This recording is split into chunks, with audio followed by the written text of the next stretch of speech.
কাটেনি, সেই 11 দিন কাটতে না কাটতে রক্তাক্ত কাশ্মীর, পেহেলগামের বৈশারান ভ্যালি, গতকাল কি পরিস্থিতি সৃষ্টি হয়েছে, একের পর এক পর্যটকের মৃত্যু এবং তারপর উঠে আসছে একাধিক প্রশ্ন। আমরা এই বিষয় নিয়ে আজকে আলোচনা করব যে এটা কি ডাবল প্ল্যান, এই হামলার ছক কিভাবে, কেন, এই রকম হামলা কখনো কি আগে দেখেছেন যে হামলার আগে ধর্ম পরীক্ষা দিতে প্যান্ট খুলে ফেলতে হয়? আজকে এই প্রশ্নের উত্তর খোঁজার আমরা চেষ্টা করব। আমাদের সঙ্গে রয়েছেন অবসরপ্রাপ্ত কর্নেল দীপ্তাংশু চৌধুরী, আপনাকে স্বাগত জানাই। এবং আমাদের সঙ্গে আজকে রয়েছেন আজ তাক বাংলার editor in chief Souvik Chowdhury. আমি কর্নেল চৌধুরীর কাছে শুরুতে একটু আসি যে এটা কোন ধরনের হামলা, এত বছর আপনি কাটিয়ে ফেলেছেন, প্যান্ট খুলে পরীক্ষা দিতে হচ্ছে? দেখুন, প্রথম কথা, পেহেলগাঁও যেটা হলো এবং আপনি যেটা দিয়ে শুরু করলেন মুর্শিদাবাদে, দুটোর মধ্যে কিন্তু ধর্ম একটা মাঝখানে লিঙ্ক আছে। যদি আমরা আগেও আপনার সঙ্গে আমি চ্যানেলে বলেছি, সামরিক বাহিনীতে ধর্ম নিয়ে আলোচনা, ধর্ম নিয়ে কথা নৈব আমরা জেনারেলি করি না, কিন্তু এটা আজকের দিনে 2025-এ এসে আমাদের কিন্তু এটা দেখতে হচ্ছে। এটা দুর্ভাগ্য এবং যে মর্মান্তিক ঘটনা ঘটেছে।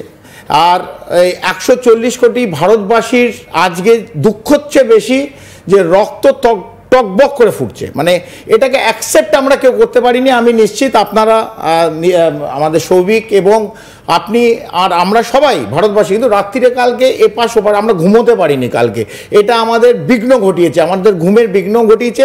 আমি জানি না যারা দিল্লিতে আছে, যারা সামরিক বাহিনী দেখেন, সশস্ত্র বাহিনী দেখেন, গোয়েন্দা বিভাগ দেখেন, ব্যুরো দেখেন, তাদের ঘুম আমাদের মতন ডিস্টার্ব হয়েছে কিনা। কারণ যদি ডিস্টার্বড হয় আর আগে হয়তো যদি হয়ে থাকে, তাহলে এটা হলো কেন এই প্রশ্ন নিশ্চিতভাবে ওটা। আমরা পুলওয়ামা দেখেছি 2019 14ই ফেব্রুয়ারি, আমরা 40টা কফিন এই দিল্লির পালামে যখন আসছে, তখন আমাদের ভারতবাসী প্রত্যেকের চোখ ভিজে গেছিল। আমরা ভেবেছিলাম যে না, ভারত একটা অ্যাকশন নেবে, যে সরকার আছে একটা কনস্ট্রাকটিভ অ্যাকশন হবে। আমরা কিন্তু বারবার রিয়াক্টিভ করছি, only we are showing reaction. এই রিয়াক্টিভ পার্ট কেন হবে? আমরা কিছু হলে তারপর করব।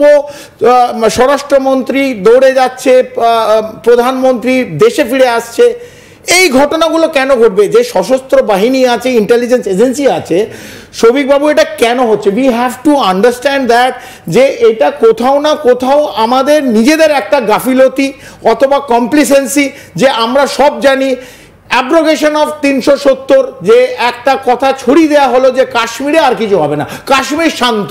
ইন্টেলিজেন্স ফেলে দেওয়া যায় না। আমরা বাংলাদেশের ঘটনাটা দেখেছি, ইট ওয়াজ ইন্টেলিজেন্স ফেলিয়ার। আমরা মুর্শিদাবাদ দেখেছি, প্রপার ইন্টেলিজেন্স ফেলিয়ার। কারেক্ট।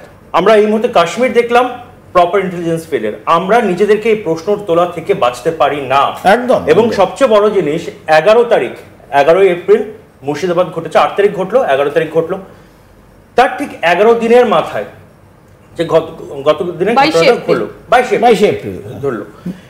এবং আমরা যদি একটু পেছনে যদি চলে যাই, বিমস্টেক যখন চলছিল, ঠিক রাইট, ঠিক, বিমস্টেকে মোদি আছেন, ওখানে মোহাম্মদ ইউনূস আছে, ওখানে মোহাম্মদ ইউনূসের সঙ্গে যখন মিটিংটা হচ্ছে, ঠিক তখনই কিন্তু স্পেনে যে সিকিউরিটি কনফারেন্সটা যেটা হলো, যেখানে আমরা দেখেছি এমআইটি, আমরা করেছি টার্কির এমআইটি এবং আইএসআই এবং বাংলাদেশের ডিজিএফআই, এবং তখন গিয়ে একটা প্রশ্ন যেটা উঠে এলো যে ওখান থেকে কি টাকা দিয়ে মুর্শিদাবাদে, এই প্রশ্নটা আমরা তখন তুলেছিলাম। এবং আমরা এই জিনিসটা কখনোই ভুলে যেতে পারি না যে তখন কিন্তু আমাদের ইন্ডিয়ান ইন্টেলিজেন্স থেকে যে খবরটা এমএইচএ কে দেওয়া হয়, আমাদের মিনিস্টার অফ এক্সটার্নাল অ্যাফেয়ারে যে একটি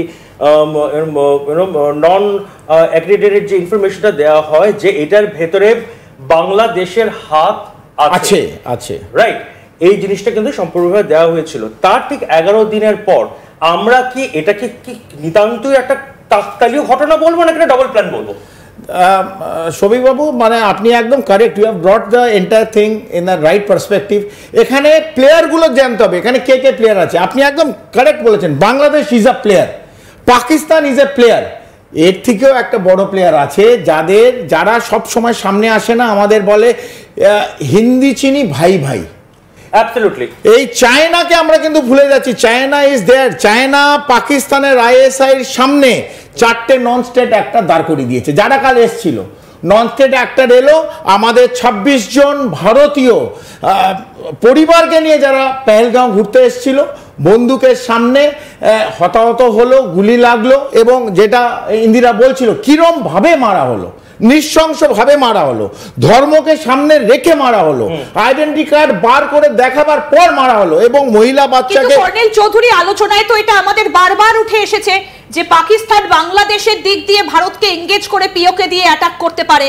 আমরা তো এই আলোচনা স্টুডিওতে করেছি, তাহলে অজিত দোভালের কাছে এই খবরটা থাকবে না, এটা হতে পারে? তাহলে কিসের ইন্টেলিজেন্স? প্রথম প্রশ্ন অজিত দোভাল কি করছিলেন, দ্বিতীয় প্রশ্ন হচ্ছে তাহলে কি পুলওয়ামা আইওয়াস, তাহলে কি পুলওয়ামা আইওয়াস যেখান থেকে যখন ইউনিস বলেছেন যে 7 সিস্টারে আমাদের এখান থেকে বিজনেস করতে হবে, আমরা বঙ্গোপসাগরের মালিক আমরা, তাহলে কি এই পুরোটাকে একটা ছকের মধ্যে রাখা, যখন অরুণাচল প্রদেশ, মণিপুর ওই জায়গাগুলোতে there might be some kind of thing what চীন চেষ্টা করছে, এবং সেখান থেকে নজরটা ঘোরানোর জন্য আমরা এবং ইসলামিক হামলা, আমরা কি এই কথাটা যে ইসলামী হামলা যেটা নিয়ে একটা বড়টা অ্যালার্জি তো থাকে যে ধর্মের কোনো রং হয় না, কিন্তু এরপর থেকে তো এই কথাটা বলা যাবে না, সন্ত্রাসের রং ইসলাম।